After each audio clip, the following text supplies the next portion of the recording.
Good morning.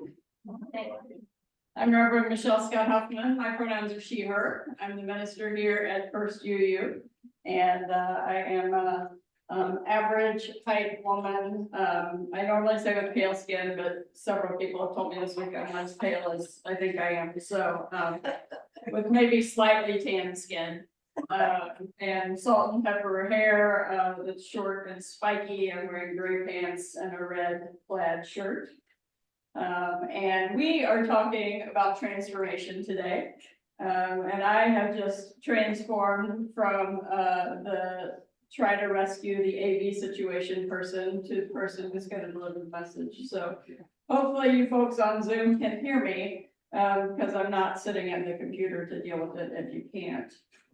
So, fun fact, every once in a while Zoom updates and it starts to not play well with our AV computer. And when we start to do things on Zoom on Sunday mornings, it will crash the entire computer. And it's great fun. So, if you have wisdom about that sort of thing and wish to help be a part of the solution, you are welcome. Hardware upgrade. Yes. Yes, thank you. As Unitarian Universalists, our journey is to transform the big and small, to transform ourselves and to transform the world. Universalism means no one is outside the circle of love, and no one is disposable.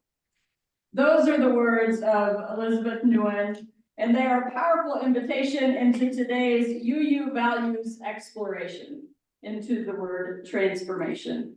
So for those of you who weren't around last month, we sing this fun little Jet Pig song every Sunday to try and help us learn the new set of UU values that have become a part of the UUA bylaws from the Article 2 revision that we've gone through over the last few years. And so this is your weekly quiz.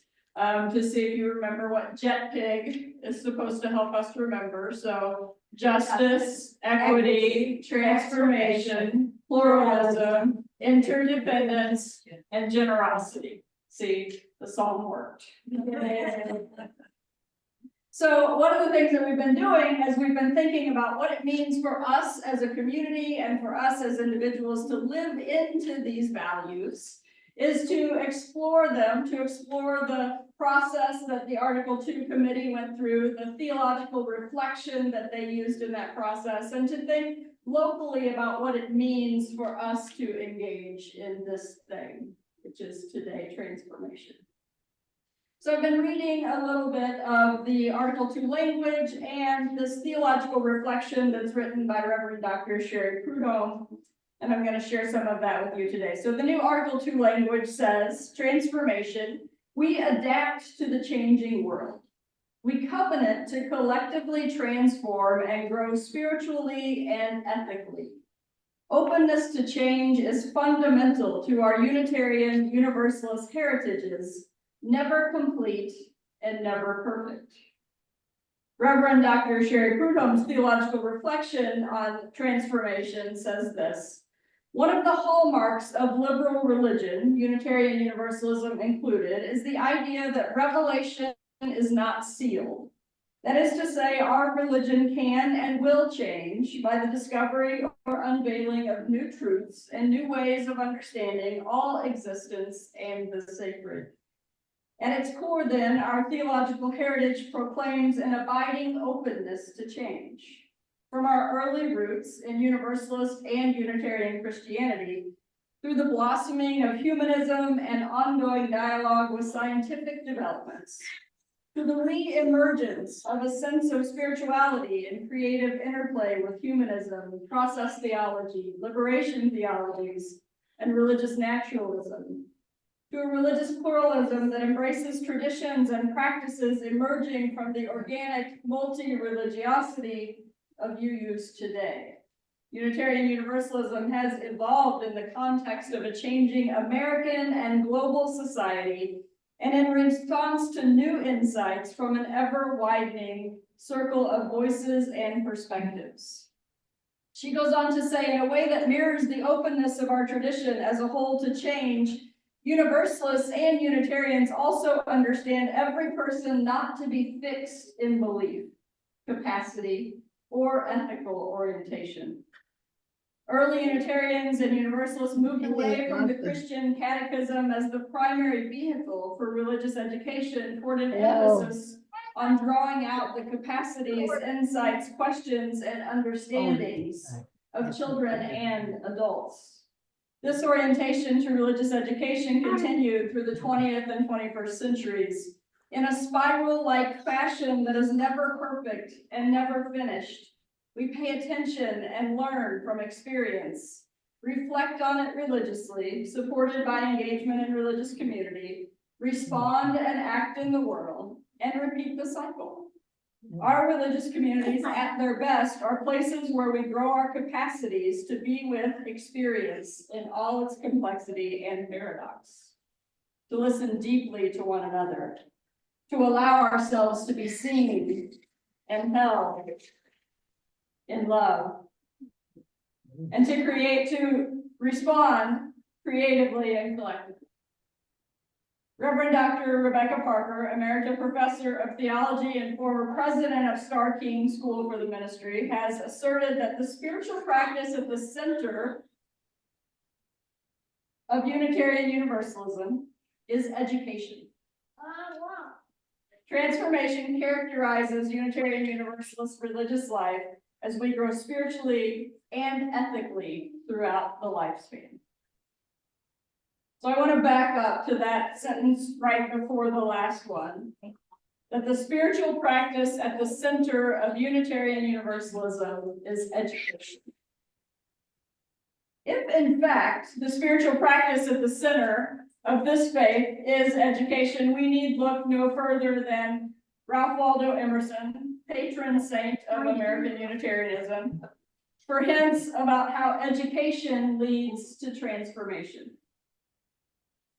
Emerson closed his essay Experience by saying, "There is victory yet for all justice, and the true romance which the world exists to realize will be the transformation of genius into practical power." The transformation of genius into practical power. In Emerson's talk, The American Scholar, he talks about education coming to us through nature, books, and action. And we know that for Emerson, the first among those was nature. That the very revelation of divinity, the revelation of everything good outside of humanity came as he observed nature. Nature's variety conceals the underlying laws that are at the same time laws of the human mind, he says. The ancient precept, know thyself, and the modern precept, study nature, become at last one maxim. Emerson says that we can't know ourselves without the study of the natural world, without immersion into the natural world, but we can't just go out into the woods and stay there. Sometimes that doesn't work out when people do that. He says that books are the second component of the scholar's education. They offer us the influence of the past, but he thinks it's important that we engage with books in the right way, that they share the inspiration of people who have had experiences before us, but we are not to take that information and make it our own, but we are to take the inspiration that has been presented and make it our own in such a way that we become our own person with our own experience and our own knowledge out in the world. There is an authenticity in the way that Emerson said we should engage with books. He was quite a critic of the mass education movements that he felt did not allow people to become who they were, to bring their gifts to the world. And so nature and books, but Emerson would say that the third component of the scholar's education is action. Without it, thought can never ripen into truth, he says. Action is the process whereby what is not fully formed passes into expressive consciousness. Life is the scholar's dictionary, the source for what she has to say. Only so much do I know as I have lived. Emerson would say the true scholar speaks from experience, not in imitation of others. True words are loaded with life. So as we come to this value of transformation, we are invited to imagine the ways that we are transformed, different beyond perhaps what we saw of the butterfly's transformation or the frog's transformation or even the baby's transformation into an adult. Because you see, once we're an adult, our transformation doesn't stop. It is the reason that you are sitting in these seats today. Because you continue to seek transformation, you continue to seek the education that changes us.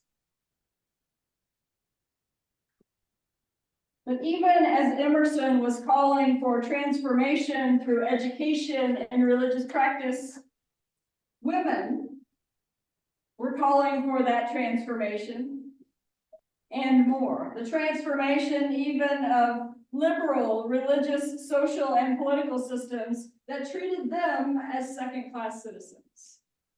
So Emerson takes this sort of religious life as it is. He's a minister, and he comes to this point where he thinks he has to speak more broadly, and he says that in order to do ministry authentically, he actually had to leave the church.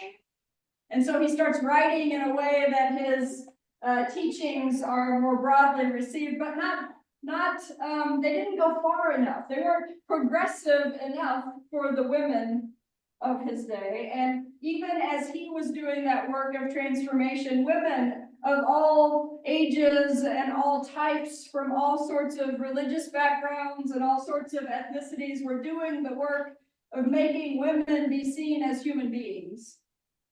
And not just human beings, but human beings that had something to offer the world that was unique and particular.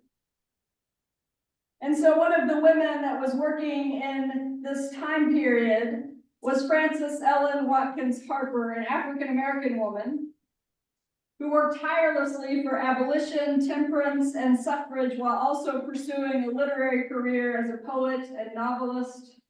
She wrote Sunday school materials for the African Methodist Episcopal Church, but she was a member of the Unitarian Church in Philadelphia.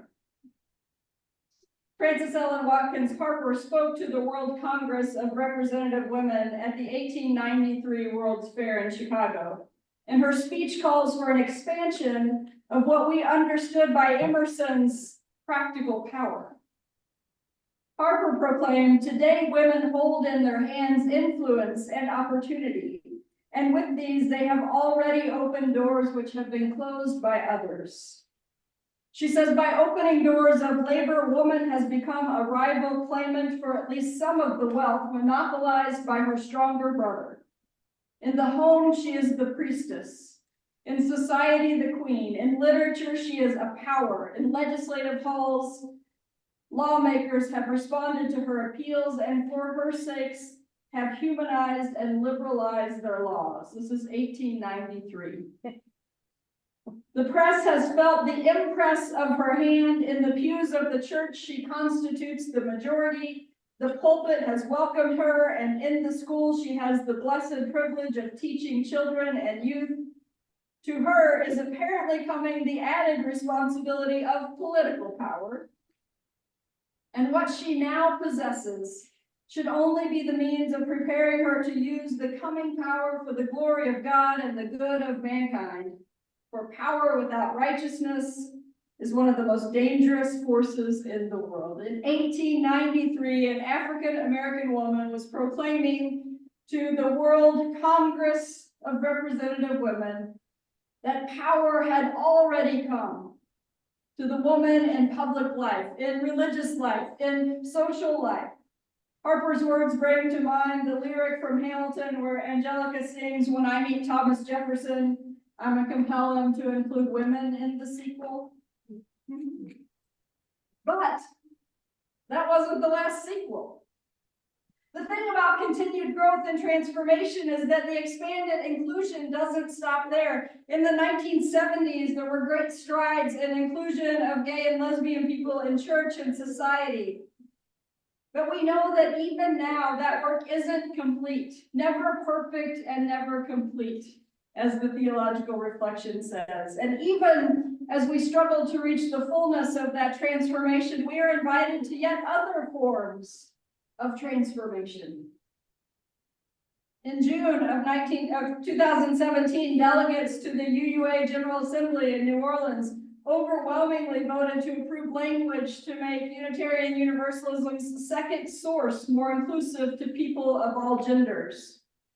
We changed that language that said words and deeds of prophetic women and men, which I believe at one time was just words and deeds of prophetic men, which challenge us to confront powers and structures of evil with justice, compassion, and the transforming power of love. We changed women and men to people.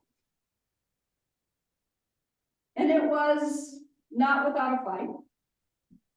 It was not without people gripping on to the words that they held so closely to, not wanting to let go of them. But people more accurately reflects the source of that wisdom. Because not all people from whom we draw wisdom identify as man or woman. And so Jamie Yandel, a candidate for UU ministry at that time, spent a considerable amount of time drafting the proposal and getting the required number of congregations to endorse the amendment. And Jamie wrote this: I move to adopt to change our second source, which currently reads words and deeds of prophetic women and men, to words and deeds of prophetic people, replacing women and men with people. Using language like women and men reinforces the gender binary, which fails to acknowledge the gender fluidity of cisgender people and does not fully embrace the experiences of gender non-binary and transgender people. I wish to thank the churches that rallied in support of this movement and got petitions to the UUA. I also wish to acknowledge those who have come before me, particularly womanists and feminists, who gave so much in order to be included at the table alongside men. And now it is our turn to continue that work in order to ensure a more inclusive world for our children and youth so that they know they are included and embraced here, whoever they are.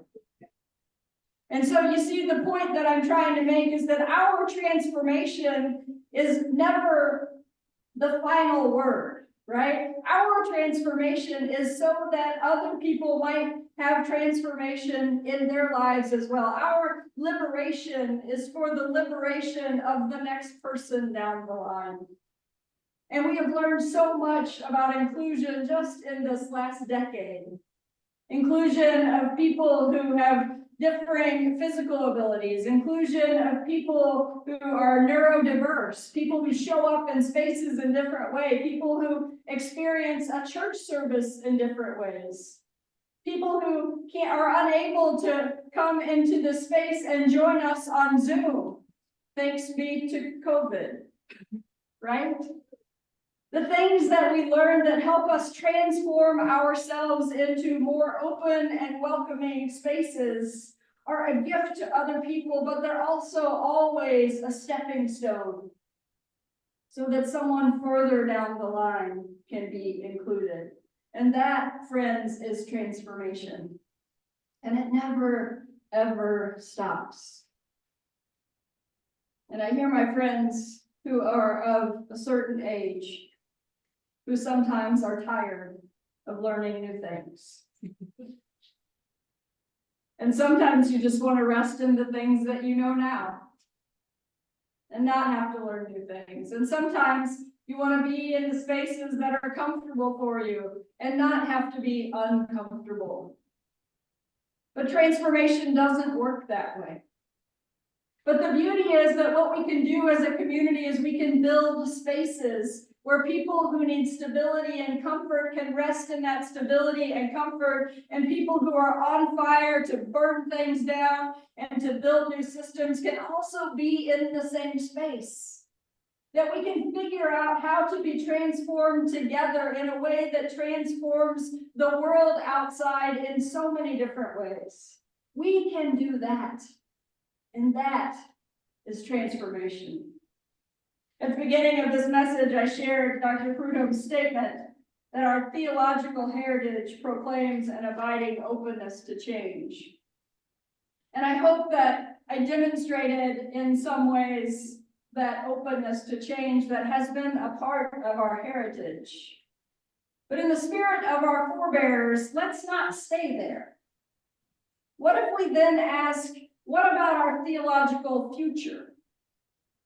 What if it's not always about our theological heritage, but that the learnings, the education, the transformation of that heritage contribute to a theological future that is also open? Will it tell the story of not just an openness to change, but a bold and unapologetic entry into change, into deep, transformative, world-shaping change? I would argue that the greatest thinkers and doers in our shared history have always been those who held our theological heritage in one hand and the possibilities of our theological future in the other, careful not to hold either with too tight a grip, but to hold them with hands open, in order to let go of that which no longer serves us, that which no longer is acceptable, and to receive that which we could not have planned for, because our limited experience didn't have all the voices needed for our transformation. I'll close with the repetition of these words from Dr. Prudhomme. In a spiral-like fashion that is never perfect and never finished, we pay attention and learn from experience, reflect on it religiously, supported by engagement in a religious community, respond and act in the world, and repeat the cycle. Our religious communities are at their best when they are places where we grow our capacities to be with experience in all its complexity and paradox, to listen deeply to one another, to allow ourselves to be seen and held in love, and to respond creatively and collectively. Therein lies our continued personal, spiritual, and communal transformation. May it be so. Blessed be, and amen. The interlude is The Long and Winding Road by John Lennon and Paul McCartney, performed by Eva.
Good morning.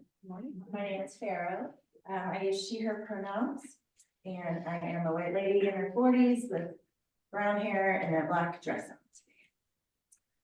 I am also a member of the Pastoral Care Circle. We are in the heat of summer, the peak of summer harvest, and on the heat path to the harvest of fall that sustain us through cool days to come. As we nurture and celebrate the cycles of the natural world, let us also nurture and build love at the center of our beloved community. As a community, we share joys and concerns to keep connected. Today, we light a candle symbolic of the love we as a community offer up for each of these joys and concerns. Slips of paper are available at the greeters table in the sanctuary to use for joys and concerns. And during the week, you can email your joys and concerns to pastoralcare@springfielduu.org. Or you can leave a voicemail on the church phone at 883-3922. And if you're on Zoom, please use the chat box now. All of these joys and concerns will be included in the members' email on Tuesday. And we honor each joy or concern with a lighted candle. This morning, Bonnie will be lighting our candles. Hello. And now, as we begin this time of sharing, know that though we are in multiple physical spaces, we are together in beloved community. To begin, we hold and love all of us, those present and those absent. We light a candle for our church community.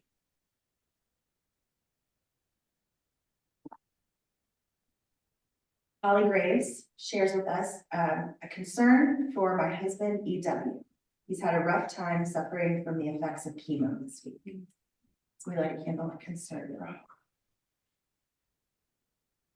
From Doris, who says, contrary to email reports, I did not break my leg. So let's light a candle of joy for that. Good to know.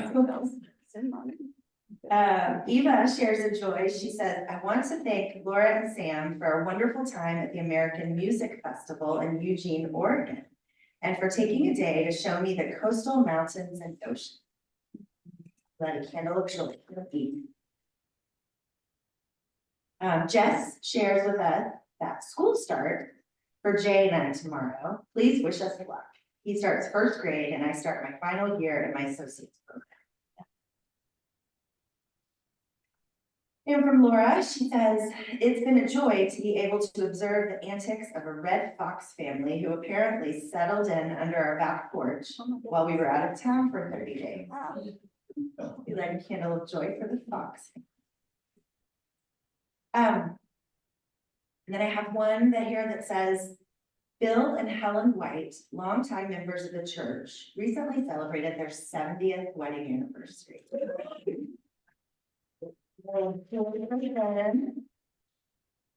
Now let's check the chat box, which appears to be empty.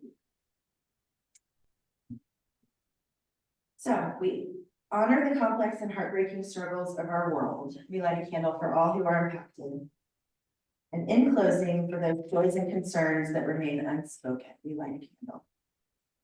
May we hold each of these in our hearts and minds. May our community of love ease sorrow and boost celebration. And while we are in multiple physical spaces, we still share space here together in intentional community. And now let us join together in 1 minute of shared silence, followed by spirit of life.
Our closing words are by Jan Phillips.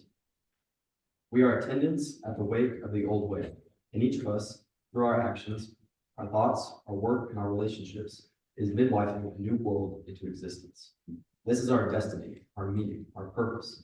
And when we come to our days with this awareness, when we fully wake up to this tremendous privilege, when we sense the oak and the acorn of our beings, then we will have the energy to move mountains and shift the tides. It is an illusion that we are powerless. It is an illusion that something else is responsible. It is an illusion that we cannot transcend these dualities and the differences that are making a mockery of democracy. We are the people. This is our world. The final hymn today is Breaking Out the Circle. It's number 323 in the great hymnal. Feel free to stand if you'd like and sing.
We will now extinguish our personal and communal chalices.